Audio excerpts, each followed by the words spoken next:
Hey guys, and welcome back to the channel. Today I'm going to discuss 5 mothers that have killed their own children.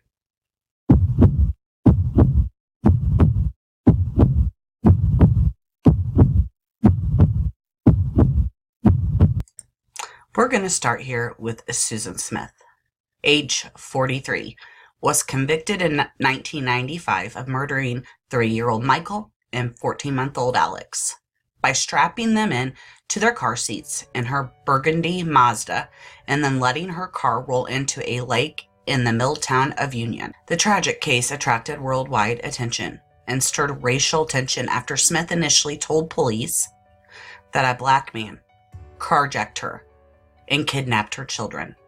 She tearfully pleaded for the kids to be returned, but 9 days later, she admitted she pushed her car into the lake and killed her children. Prosecutors had said that Smith killed the boys because a man she was having an affair with ended their relationship 8 days prior. The South Carolina mom, who confessed to killing her 2 young sons more than 2 decades ago, has written a letter from behind bars explaining that something went very wrong that night. Smith disputed in the letter about what the prosecutors had stated about the affair and then choosing to kill her children. In the letter, Susan also stated that she is not the monster we all believe her to be. Susan Smith also said, and I quote, "It has been hard to listen to lie after lie and not be able to defend myself. It's frustrating, to say the least." The letter was dated January 19, 2015. The thing that hurts me the most is that people think that I hurt my child or children in order to be with a man. That is so far from the truth. There was no motive, as it was not even a planned event. I was not in my right mind. As for why she lied about what happened, Smith wrote, "I didn't know how to tell the people who loved Michael and Alex that they would never see them again. I didn't want to hurt them." She planned on killing herself before the truth came out, she added. The handwritten letter, which was a page and a half long, was only a small piece of the story, she said. It was signed, "Sincerely, Susan." John D. Long Lake became a morbid tourist attraction after Michael and Alex's deaths, with visitors flocking there for photos or to lay flowers in memory of the boys. In 1996, the quiet town was traumatized again after 7 people, including 4 kids, accidentally drowned in the lake after stopping by to look at the memorials for the boys. Number 4. In the early hours of May 14th, 2013, Simpson shot her husband, Michael Simpson, her 5-year-old son, Sawyer Simpson, and her 7-year-old daughter, Carly Simpson. Sawyer died of 4 gunshot wounds to the head, and Carly died of 2 gunshot wounds to the head and suffered another wound to the upper back, according to Dr. James Fulcher. Judge Brian Gibbons said it was probably the worst case he's heard in his 11 years on the bench. He then imposed the harshest sentence possible, sentencing Susanna Simpson, Anna Brown Simpson, to 2 life sentences on 2 counts of murder, 30 years on attempted murder, and 5 years on possession of a weapon during the commission of a violent crime. He imposed the sentences consecutively. "I cannot imagine a worse scenario than what I have heard this week," Gibbons said. The details are chilling. A Pickens County jury found Anna Simpson guilty on all charges in the shooting deaths of her 2 young children and attempted murder on her husband. Michael Simpson survived critical injuries and watched the trial in a wheelchair. He suffers from short-term memory loss and still has a bullet lodged in his head. We have 2 holes in our hearts that can never forgive. We have 2 holes in our hearts that can never be filled and will never be forgotten. Allison Simpson, Michael Simpson's mother, said. Jurors started deliberations Thursday afternoon and returned the verdict in about 2 hours. They had decided between 4 verdicts: not guilty, guilty, guilty but mentally ill, or not guilty by reason of insanity.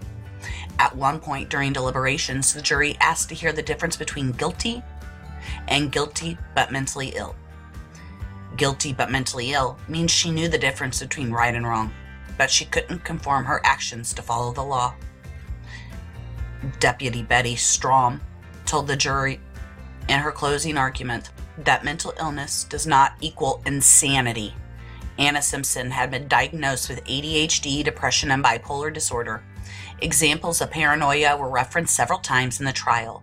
Public defender John Malden described the tragedy as insane and senseless and argued that his client was not guilty by reason of insanity, meaning she didn't know the difference between right and wrong at the time of her actions.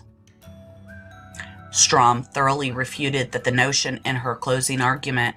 Strom said Simpson knew what she was doing and carried out the slayings in a way that she wouldn't have thought of. Not only did the shootings happen in the middle of the night, Simpson put on a headlamp so she could walk around in the dark without turning on any lights. Why? Do you not want to wake anyone up? Strom said. Simpson then unlocked a safe with firearms, loaded a .22 caliber handgun, and then went to shoot her husband in the master bedroom. She had to kill him first because otherwise he would have stopped her, Strom said. Simpson then went to get a .40 caliber weapon and shot the children. She told authorities she tried to kill herself but loaded the wrong ammunition into a gun. When you want to kill your husband, you load the right bullets, Strom told the jury. When you want to kill your children, you load the right bullets. When you want to kill yourself, you don't. Malden said his client had no motive. She didn't want to run off with another man. She didn't kill the children for insurance money. Anna was driven by delusion, Malden told the jury. Strom argued that the Simpsons had marital discord, and Anna Simpson feared her children would be taken away from her and she would be admitted into a mental health facility. The solicitor's office and Malden declined to comment after the trial. Anna Simpson was sentenced consecutive life sentences, the harshest punishment possible. Number 3. November 5th, 2007, Amanda Reagan Smith was arrested on a murder warrant for the strangling of her 7-year-old son, Devin Chad Epps.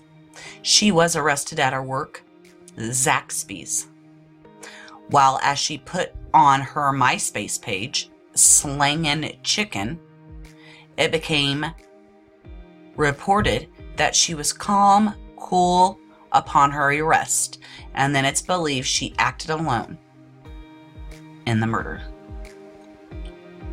After the bond hearing, ARS was held without bond in the Greenville County Detention Center. She can look forward to a lengthy stay there until a preliminary hearing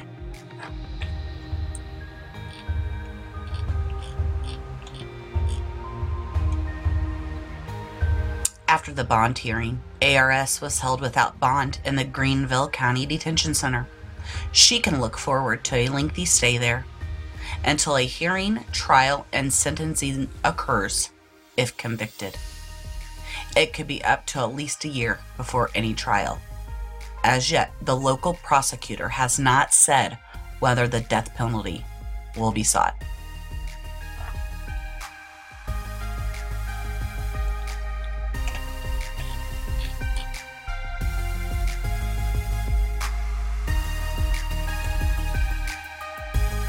Prosecutor Ariel has sought the death penalty in most of the high-profile murders in his circuit.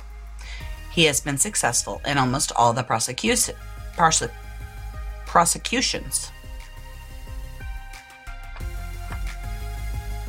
Prosecutor Ariel has sought the death penalty in most of the high-profile murders in his circuit. He has been successful in almost all those prosecutions. At the same time, Ariel is a prosecutor that absolutely despises losing and is very reluctant to take a case before a jury. If he thinks there's a chance, he won't win. Many following this case thought the story ARS told was a crock of bull. It didn't pass muster. It didn't make any sense. The same sad question arises time and again. How could a mother do this to her own child? Her flesh, her blood. As in many cases, we may never have an adequate answer to that question. January 2010, some evidence was presented in court against Amanda Smith. Investigator Mary Fields, Greenville County Sheriff's Office. Smith's story didn't add up from the beginning. Forensics tests didn't support her story. The only DNA evidence found in the car was Smith's and Devon's. Dog teams never picked up a scent of the attacker Smith described. Greenville County Coroner's Office report the victim was on his stomach for at least 30 minutes prior to discovery by EMS. The defendant's carjacker story places the death of the victim on his back in the back of the car, minutes before EMS arrived. Alford plea deal. 2010, August 3rd, Devin Epps would have been 10 years old in August of this year. On this date, August 3rd, 2010, his mom, Amanda Reagan Smith, entered an Alford plea to involuntary manslaughter and obstruction of justice. In an Alford plea, Smith maintains her innocence but concedes it was likely a jury would convict her of the charges. Public Defender John Malden: I agreed with my client's decision to enter an Alford plea because it would be difficult to prove she didn't do it, and the death of an innocent child heightened the emotions in the case. Amanda has maintained her innocence from the moment of the 911 call. That never has wavered. Amanda didn't think a jury would find her innocent. She believes a jury would convict her. At the sentencing, Judge Ned Miller sentenced Amanda Reagan Smith to 5 years on the involuntary manslaughter charge and 3 years of obstruction of justice. The sentence will run consecutively. Smith will get credit for the time she spent in jail since her arrest November 5th, 2007. That means Amanda Reagan Smith will be eligible for parole in February 2011. The family members drew up a petition to make sure Amanda Smith would serve her full sentence. Number 2. Here is Susan Hendricks. She murdered 4 of her family members on October 14, 2011. South Carolina resident prayed with her family, according to statements she gave police immediately after the slayings. I know it sounds pretty freaking bizarre, but we pray a lot as a family, she said, according to the Associated Press, which first reported the documents Monday. It's impossible to know if Hendricks told police the truth about praying. Hendricks admitted in April that she initially misled police about the crimes when she pleaded guilty, but mentally ill to the murders, in a plea deal that earned her life in prison without the possibility of parole. The 49-year-old woman killed her sons Matthew, 23, and Marshall, 20, as well as her ex-husband and next-door neighbor, Mark Hendricks, 52, and her stepmom, Linda Burns, 64. Her elder son was found in his bed with a single gunshot wound, but her younger son attempted to flee. He pushed past her in a hallway, but was shot a 4th time and died on the family's front porch. Hendricks' stepmother died in her bed, and her ex-husband was gunned down on a couch. After the shooting spree in Liberty, South Carolina, the culprit casually told her sister during a telephone conversation that her son Matthew killed himself. The sister called the police. Hendricks initially accused her son Matthew of killing the family, saying he wrote her a goodbye note before the killings. The note was written by Matthew, handwriting experts said, but investigators believed it was written earlier. The story fell apart as it became clear that the family had a turbulent relationship. Hendricks claimed to have multiple personalities and admitted she murdered her family members so she could collect $700,000 in life insurance policies. The 2011 mass murderer wasn't the first time Hendricks killed someone with a gun. In April 2006, she shot and killed Doyle O'Brien Teague, 39, after he supposedly entered her trailer without permission. She claimed self-defense and was not charged with any crime.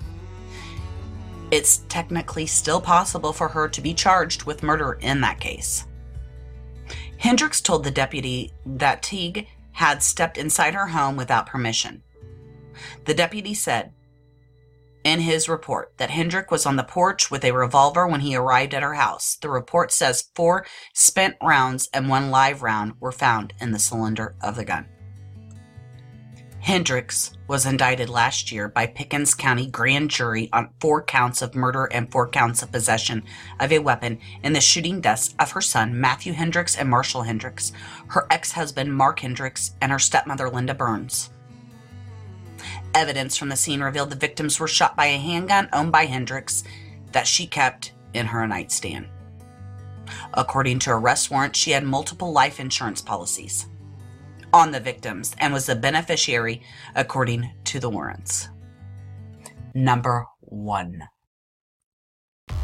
I saved the most bizarre for last. And it's what's really strange is you cannot find a picture of the mother on the internet anywhere. Why would that be? Her name is Nayana Patel. She's from North Carolina. Police said a mother accused of violently killing her 2 young daughters with a hatchet is claiming that a ghost committed a double murder. Nayana Patel was hospitalized on Saturday with self-inflicted injuries after attempting to take her own life with the same weapon she allegedly used to kill her daughters, 4-year-old Pia and 7-year-old Gia.